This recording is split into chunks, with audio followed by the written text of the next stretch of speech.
Ao longo da história, a Hungria foi uma das seleções que encantaram o mundo. Mas, por justiça poética idiota ou uma injustiça astronômica, ela não conquistou o título da Copa do Mundo. Mas hoje nós vamos falar daquela seleção que encantou o mundo e inovou o futebol.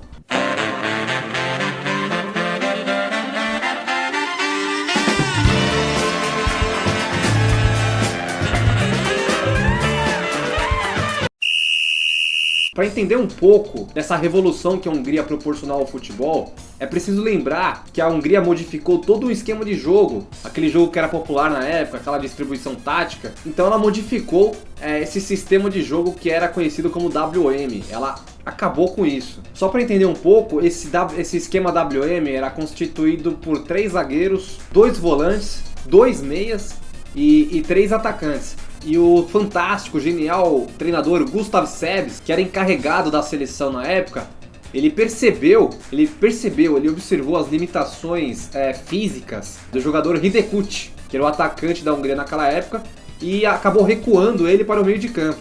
Não propriamente meio de campo, recuou como se fosse um segundo atacante, que chegasse de surpresa no ataque, mais ou menos um meio atacante. E isso fez com que o time mudasse completamente a forma de jogar, também deixando os zagueiros adversários muito confusos. Os estrategistas de hoje, os especialistas de hoje, acham que descobriram um novo sistema de jogo, uma nova função com aquele falso 9.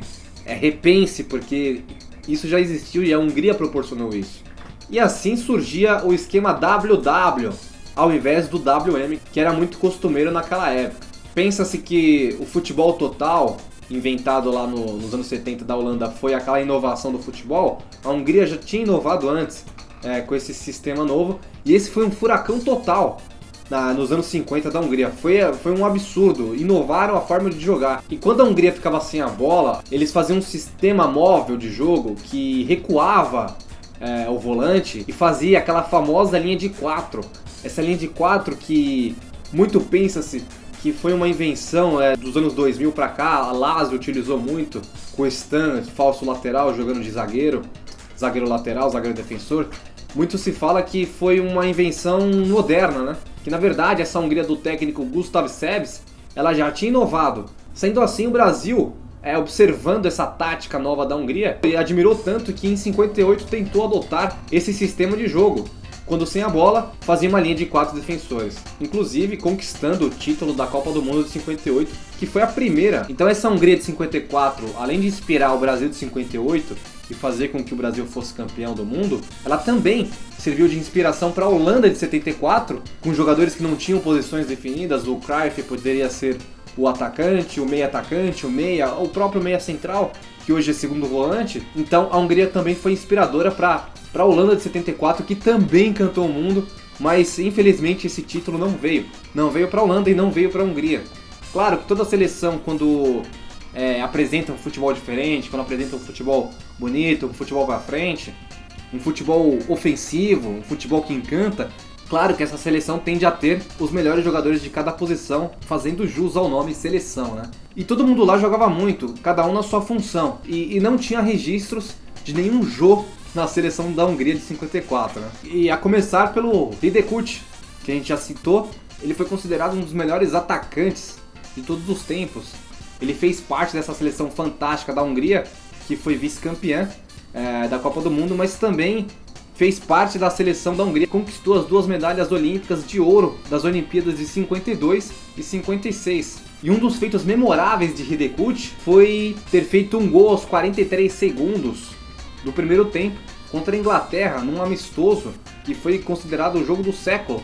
E a Inglaterra também não perdia há 9 anos no estádio Wembley. Esse jogo terminou 6-3 para a Hungria, e com esse golaço, com esse gol antológico, esse gol verdadeiramente antológico de Hidekuti, e foi aplaudido de pé por bastante tempo. Outro nome memorável dessa seleção da Hungria foi o Bozic, que na distribuição tática permitia que o ataque da Hungria atacasse com força total, com aquele maravilhoso ataque, e também fazia com que a Hungria se defendesse muito bem. Sendo assim, esse volante que hoje nós chamamos de segundo volante, que defende quando tiver que defender sem a bola e ataca e tem um bom passe quando tiver com a bola.